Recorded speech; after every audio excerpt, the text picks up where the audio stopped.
Hi, everyone, and welcome to today's webinar, How to Retool Your Production for PPE in Just 1 Week, presented by Karsten Newberry, Chief Strategy and Digital Officer at Gerber Technology. My name is Megan Furl, and I am the Education Events Coordinator here at IFAI, and I will be moderating today's session. You will have the opportunity to submit questions or comments to Karsten by typing them into the questions box of the control panel. You may send in your questions at any time during the presentation. We will collect these and address them during the Q&A portion at the end of today's session. With this, I would now like to introduce today's speaker, Karsten. Thanks a lot. My name is Karsten Newberry, and as representative of Gerber Technology, I'm very pleased here to be able to share our thoughts with you today, and I want to thank IFAI for all the work they do and for having us today. So the focus of today's discussion is how to effectively retool your production for PPE, and to do that in as little as a week if all things work perfectly. And I'm just going to go through some material to share some of the situation that we're seeing, that we have been seeing in the last few weeks in the marketplace, how we've responded and helped, and some of the people that we work with, and then open it up for questions and discussions. So if you look back at the backdrop, the economic environment, the market environment, even before COVID-19, the industry around apparel and fashion and industrial markets was facing a lot of change due to tariffs, market volatility, and so forth. There really was a lot of pressure on the supply chain, but then COVID-19 came along, and of course, that just really exacerbated the situation. And I think you all know what the last few weeks have been like. So certainly we don't see that, even as we work our way out of this crisis and the immediate issues. We don't see this going without changes to the supply chain, people rethinking how to work. But for now, the focus really is on how to make the best out of the situation, and PPE production, so production of personal protective equipment, is one of the key things that we can do as an industry to help those on the front lines, and to also not just help save lives, but also help save jobs. The consumer shifts underlying, are still continuing, even especially in the crisis. You see accelerating, move towards online. Obviously, working remotely and making things work has been a big theme. And in the midst of all that, there are technology options that a lot of companies are looking towards now to adopting. So with that, let's get more specifically into what does all that mean in terms of PPE. So PPE stands for personal protective equipment, and it's one of the key ways that we can help stop the spread by producing masks, gowns, foot covers. And the masks could be healthcare related or physical, or civil masks. And really having protective gear that allows us to get back to work and to help those that are addressing the crisis right now, whether it's healthcare or other, to be working as safely as possible. According to the World Health Organization, this statistic here just underlines the huge surge in demand for PPE. WHO thinks that 89 million masks and gowns are required per month now as a part of the COVID-19 response. And we are in contact with a lot of industry-related organizations, in the healthcare space and other industries that are impacted. And we can also say, from what we're hearing, that demand and that need for PPE is not just something for the next couple of months. It'll be around for the next couple of years at a heightened level. And so something that we definitely, as an industry, want to take seriously and respond to. Now, for those of us that haven't been producing PPE in the past, there is some complexity around it. So you need to have the right tools to go switch over to PPE production.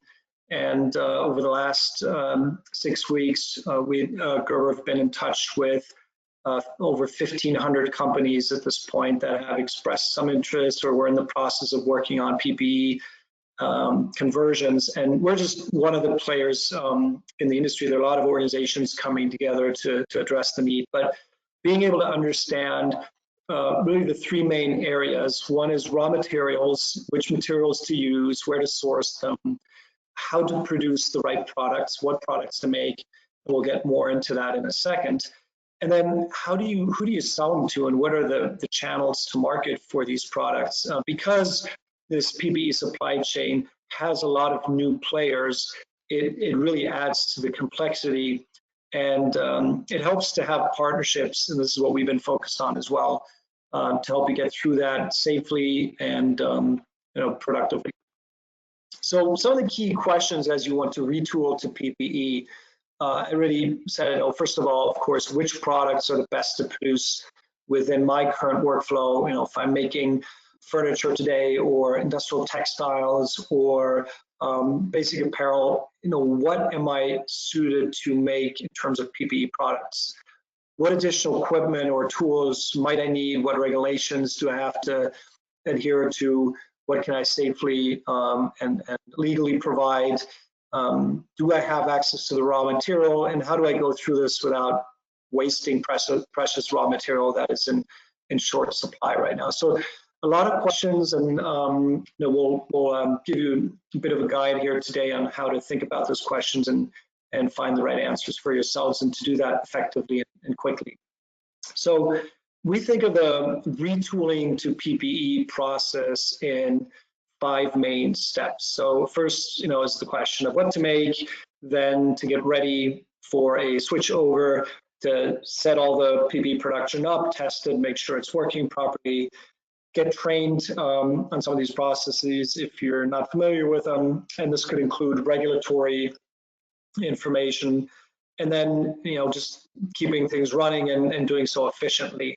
And that's a focus really now on the production side. In addition to that, you want to make sure you do have the raw materials ready, and that ideally you've got some buyers lined up for you in the process. So first question on what to make, we've provided a little matrix here, and we'll give you a link at the end of the presentation where you can access a lot of this information at no charge. And one of the things we have here is this product feasibility matrix. It just gives you one snapshot. So if today you're making awnings or sails, color coding gives you just a simple initial guide on what kind of PPE products may be easier, so green, a little bit more difficult, yellow, or relatively difficult, red to make. None of these are impossible, but it just gives you first guide for what you should make. The other part of that equation, of course, is the demand side. If you have access to local healthcare facilities or assisted living or even retail stores or other entities that are looking for PPE, it does help to be aligned with that demand. It could range anywhere from face shields to gowns to scrubs and other things. So, lining up your capabilities with where you see the opportunity to help and to economically cover PPE production are the key considerations here. Some of the key categories that are really in high demand right now. So you'll hear a lot about face shields. A lot of companies are making face shields, but if you have regular cut and sew equipment, cutting, laser cutting, knife blade or other cutting machines, that's a product relatively easy to make. The masks are obviously big. When you hear people talking about N95 masks, that's a usually pretty sophisticated level of production. You'll have companies like 3M or Honeywell do those, and mainly do those with the molded forms, and probably something you want to stay away from at this higher grade medical level. But there are plenty of other protective masks or face covers, especially on the civil side, that are being needed now, and they can have a real impact by helping limit the way the virus gets spread. And on this web session, we're not going to go too much into the details of how the virus spreads, how to keep yourself safe and all that. There are plenty of resources. One of the good ones really to look at is World Health Organization, or if you want to look at the CDC website, they also have guidance on that. We're also not going to cover so much how you keep your production safe and your workers safe, but we also have some resources on the website, and you can Google a lot of that, what kind of distancing and so forth. But back to the products. So besides face shields, masks, you see on the right-hand side, gowns and aprons. Those are really in very, very high demand right now. The government just put out a solicitation for up to 110 million gowns in the next few months, and that's just the first tranche they're putting out. There are millions of gowns that are, being requested right now by various healthcare organizations, and again, assisted living and others.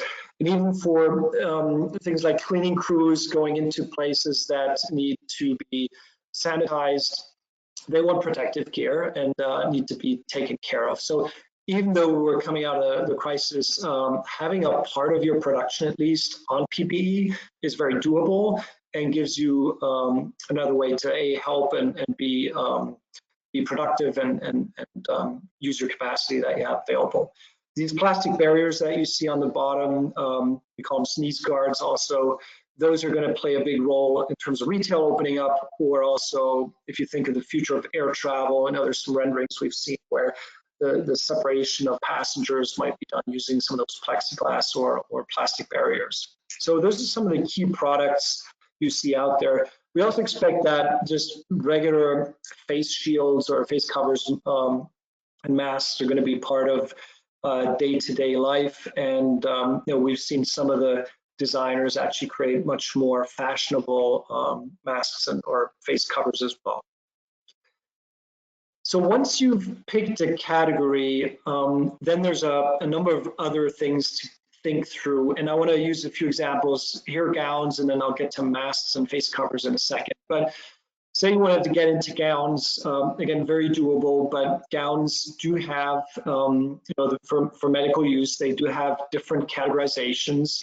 The standard is basically ANSI and AAMI PB70, and they have 4 levels, and those levels define the level of protection that the gown affords the wearer. So from very minimal, something like a just basic patient gown, to low protection where somebody would examine a patient, but maybe for triage of COVID-19, and then moderate protection, something like an emergency room, ER, or then high protection when you get into surgery and operating on patients. You definitely want to have super high protection there. So there's the usage, and just generally speaking, the levels also determine the level of regulation by the FDA. So in very simple terms, level 1 and level 2 are not as FDA regulated. There are a lot of EUAs, emergency use authorizations and exemptions that apply right now. Level 3 and 4 are considered type 2 medical devices. So for getting into PPE initially, you want to stay away from those. But level 1, level 2, and especially on the gowns, you have either disposable or reusable. You see, and these are all resources that you can find on the Gerber site. There are other resources, but we've got it all neatly in one place if you want to read through it. You can find materials and material providers for these different types of gowns.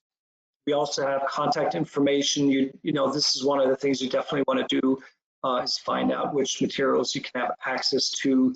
And then there are manufacturing practices around these. And the main thing really is the testing requirements. If you bid for a spec or you want to provide gowns into one of your local customers or organizations, you should definitely understand what level of tests they expect from you. And based on an AAMI 1 to 3, 4 levels, you see the tests here. The AATCC 42 goes into the 127, and then some additional regulations for the level 4.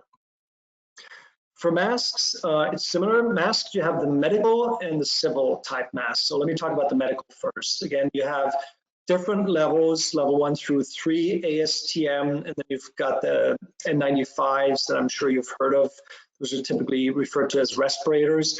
So in very simple terms, level 1 through 3 are, protective, but they basically protect against liquids and not the virus. So anything level 1 to 3, even though it's for medical use, is not going to protect the healthcare worker from the virus. It's really just the respirators that fit very tightly and that filter out particles at that 95% level and a certain size of 3 micrometers, microns. So those are the really safe ones, and that's why those should also be reserved for medical use. A lot of civil applications use these others, what they call surgical masks, these flat masks, and those will serve the general purpose of avoiding the spread. So if you sneeze or if you speak loudly, then your particles won't spread as much. And but all these medical mask levels also have testing requirements. So if you were to provide and make any of these, then you need to meet those testing levels. One of the things, really, generally speaking, is you can make any type of gown or mask product as long as you label it properly, and especially if it's not for medical use and you label that accordingly. Then just to make sure that healthcare workers know what level of protection they're getting into. And then for civilian use, we call this generally, or in the market this is covered, called face covers instead of masks. So we use masks, loosely speaking, for everything, but really the medical masks are for medical purposes. The face covers are for civil purposes. And you'll see a lot of different versions. A lot of them are non-sewing, so you just have these slits that you can put over the ears. You have some more fashionable ones.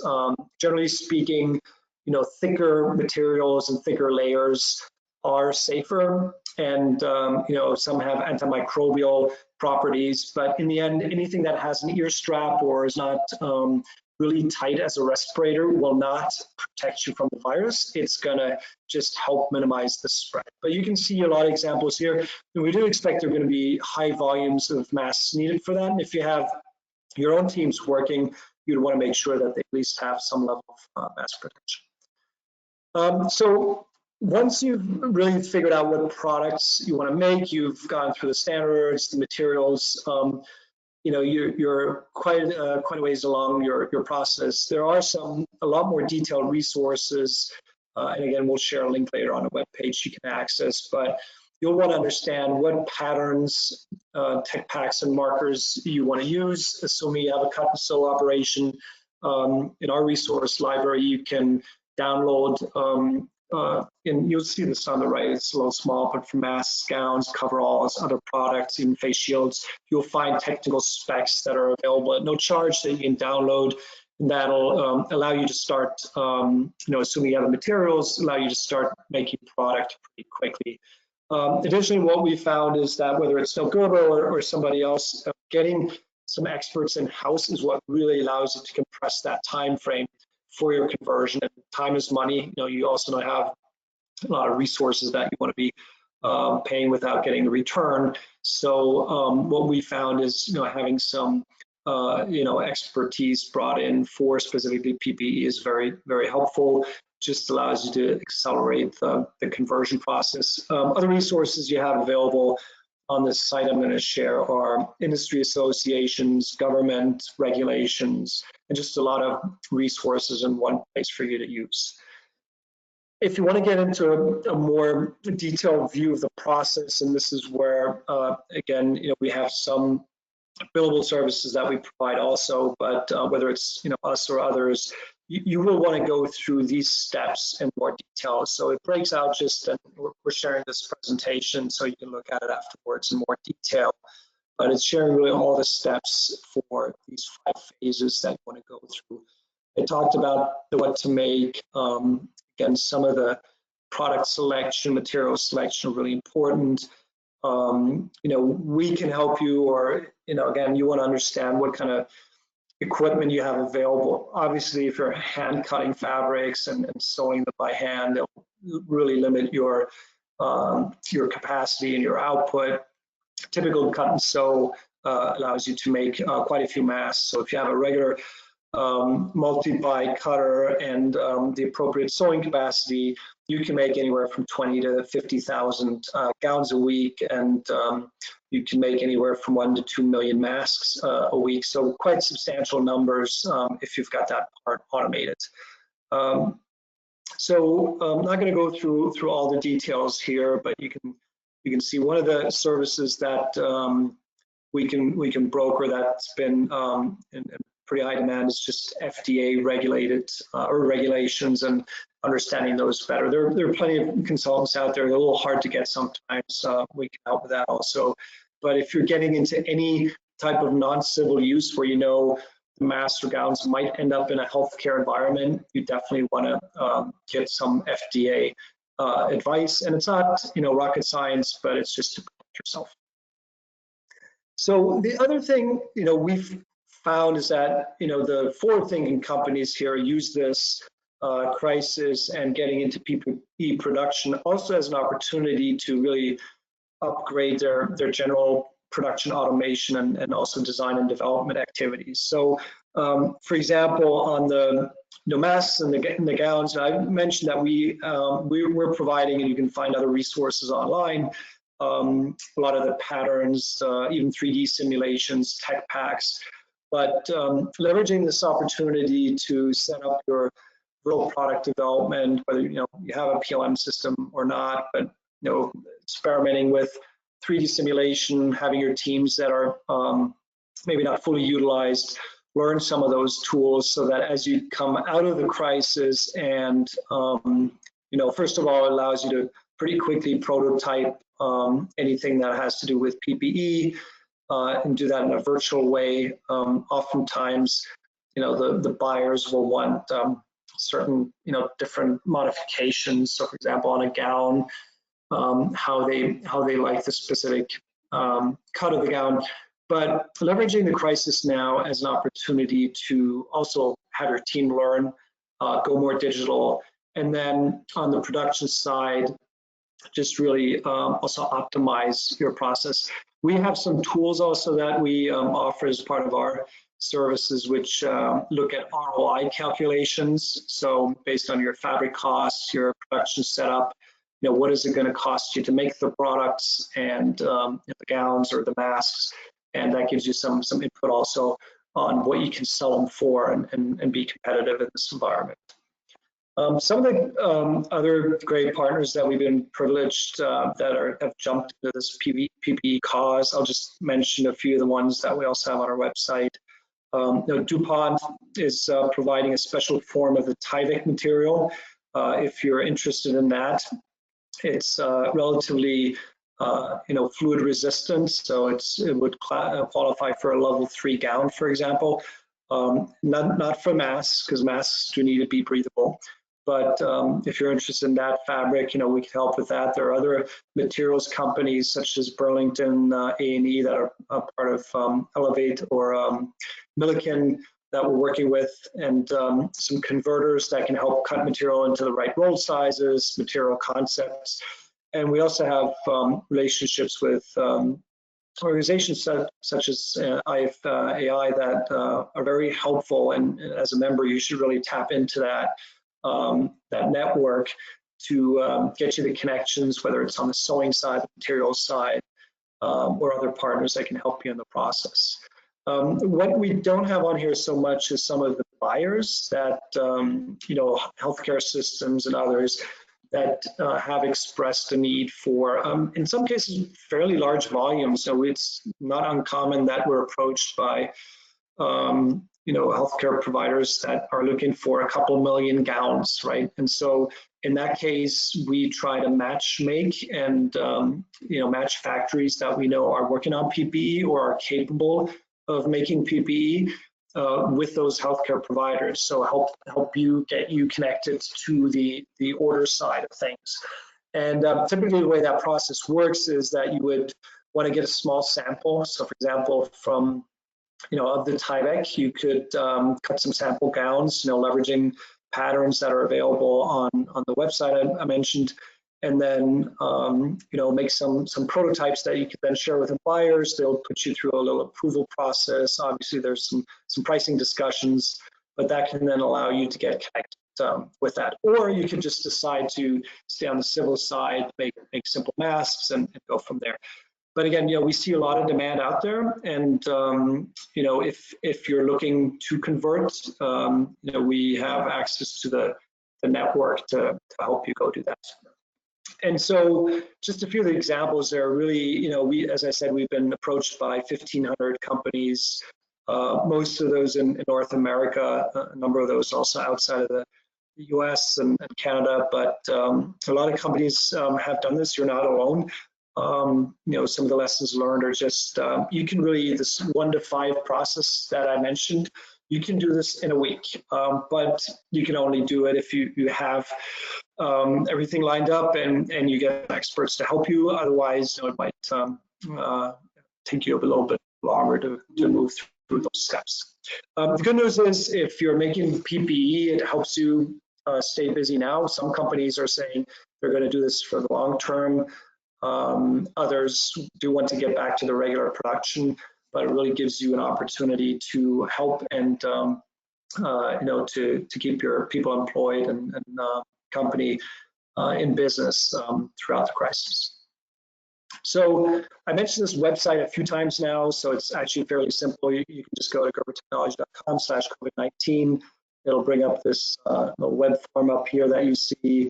We ask for some contact information, and we use that to send you updates. Our resource page is updated almost daily.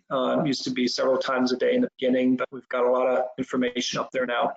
And so that's a good resource. And we point to a lot of other organizations on the site. So think of it just as a pretty detailed summary of all the things that are out there regarding PPE. And that was the run through really fairly quickly to give you an idea of the process, the steps, some of the gotchas, and love to open it up for questions now and see if I can answer any questions by the audience.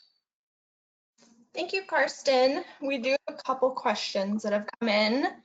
Help with the raw materials supplier. Sorry, you were cutting out a little bit. What was raw material supplier? Yep. Can you help with the raw materials supplier? Yes. So the short answer is yes. So we have a couple of relationships lined up. One that's very specific actually is the one with DuPont that I mentioned, where they actually have given us preferred access to the Tyvek material with the intent that we can find factories that are working on PPE. And the idea for them to leverage the Gerber network was simply that they also don't want this fabric to go to waste and end up in places that are not making useful product, or companies taking advantage of it in terms of pricing. So we definitely have access to Tyvek in reasonable quantities. There is pretty high demand.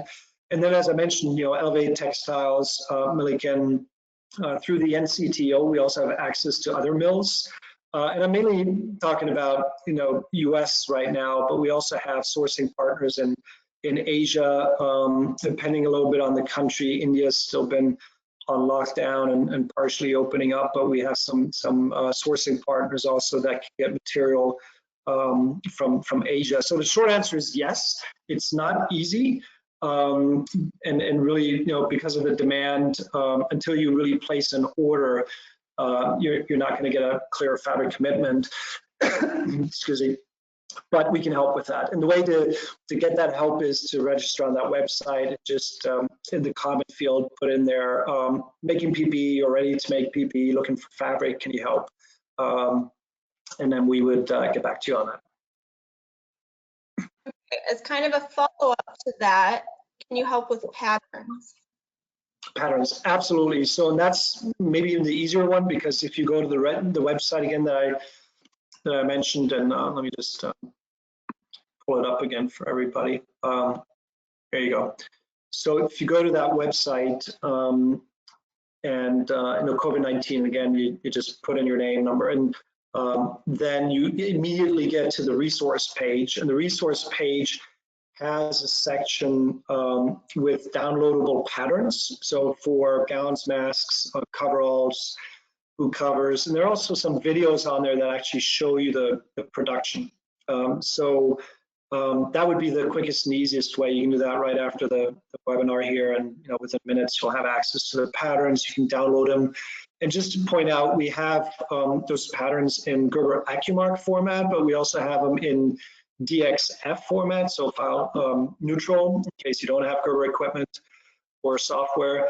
And yeah, so that'll get you going. We also have tech packs in PDF format that are helpful. That'll give you some additional information around the materials, even labeling and packaging instructions, because that's pretty important when you're making PPE. All right, we have a couple other questions. Currently, we are using 100% polypropylene to manufacture face masks and want to know the best way to tell people how we are more effective than cotton. Any suggestions? Well, that's a great question, or almost comment. It's, I don't know if we can help re-educate the whole market and population, but cotton obviously is a material that that actually keeps the virus and accumulates it, as opposed to the non-woven that filters it out. So I would just leverage. I think there are a number of resources on the CDC site, and I would make sure that I access some of those resources and share them with whoever you're marketing your masks to. It's definitely much safer to use the non-wovens than the cotton if you can. So it's great if you're making those, I would just also maybe leverage organizations such as the IFAI to get the word out on what you have available. Thank you. All right, what machines would be recommended for an in-house testing lab for mask infiltration media? Do these machines need to be certified by a calibration service? And if so, where would we look to find an organization that can check, that can check the calibration and certify our machines?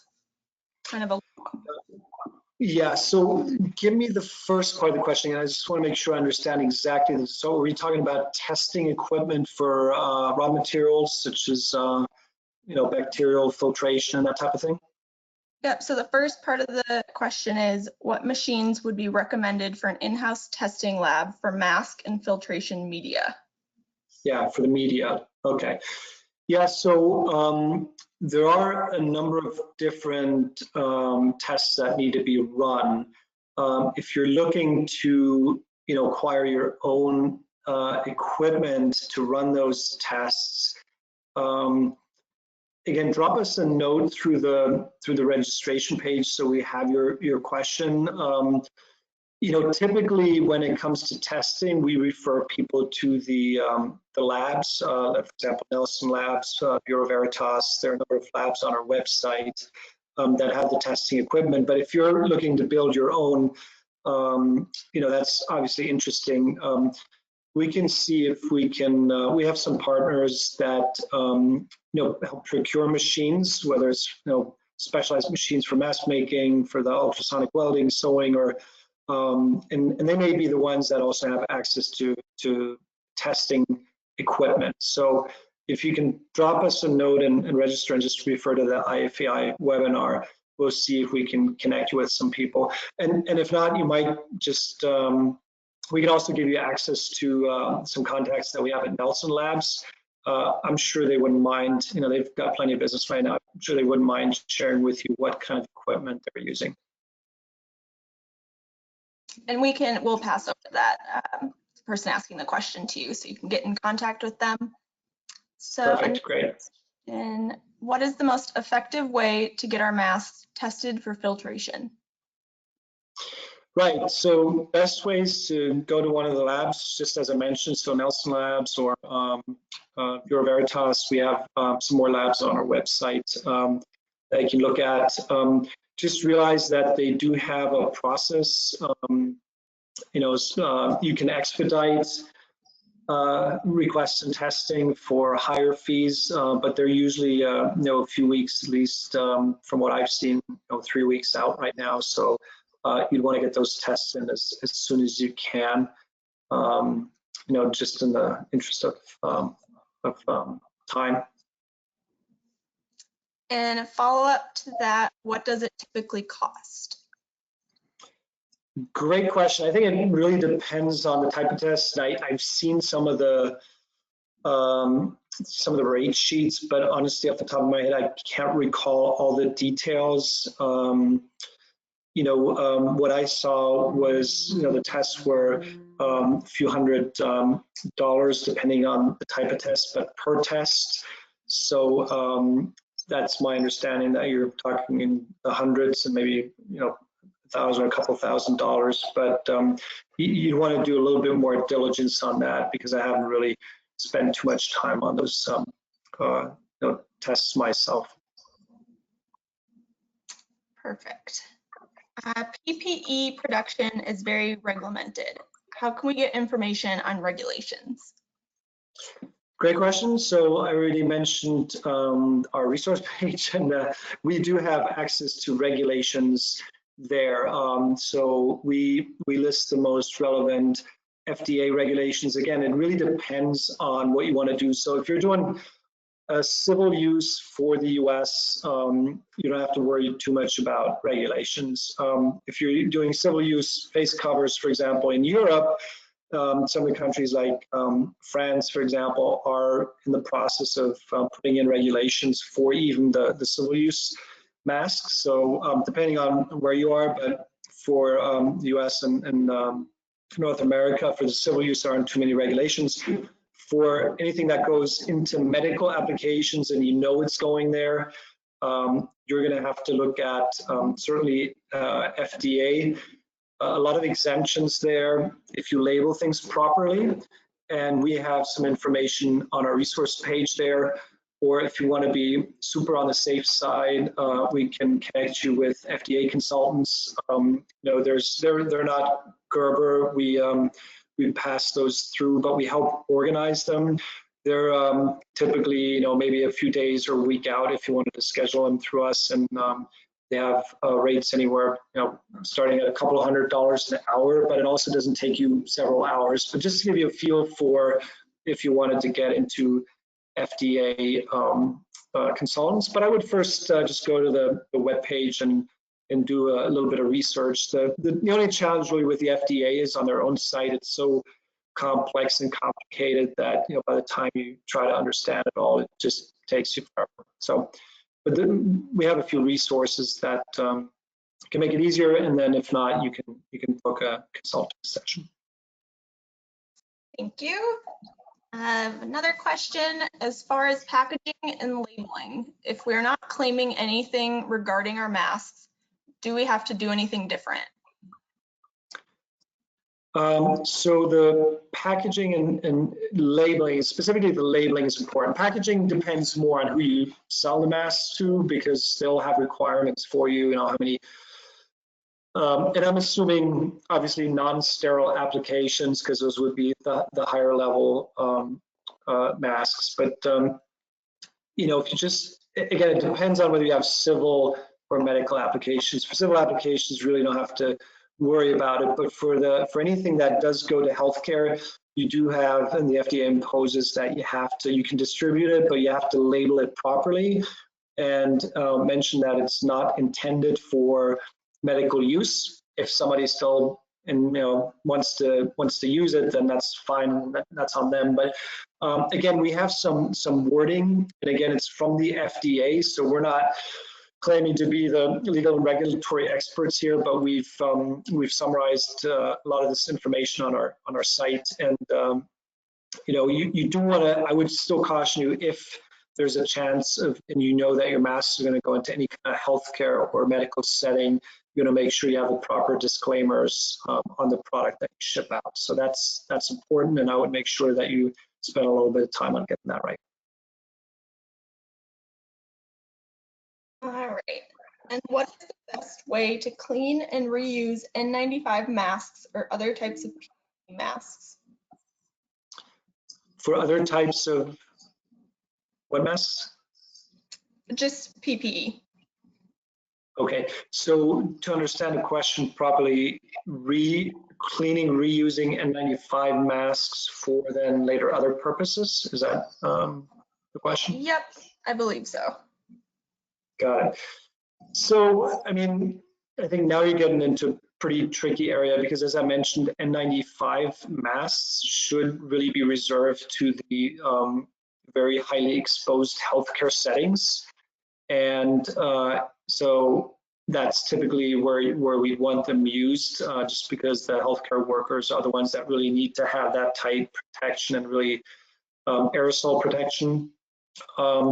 There are some UV lighting machines that kill the virus and that are used to, so to speak, clean and remove the virus from the masks.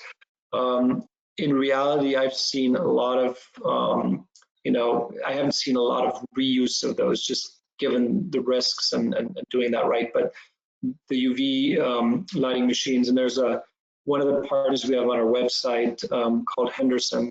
They have access to those UV lighting machines and equipment. They could probably give you a little bit more detail, but typically speaking,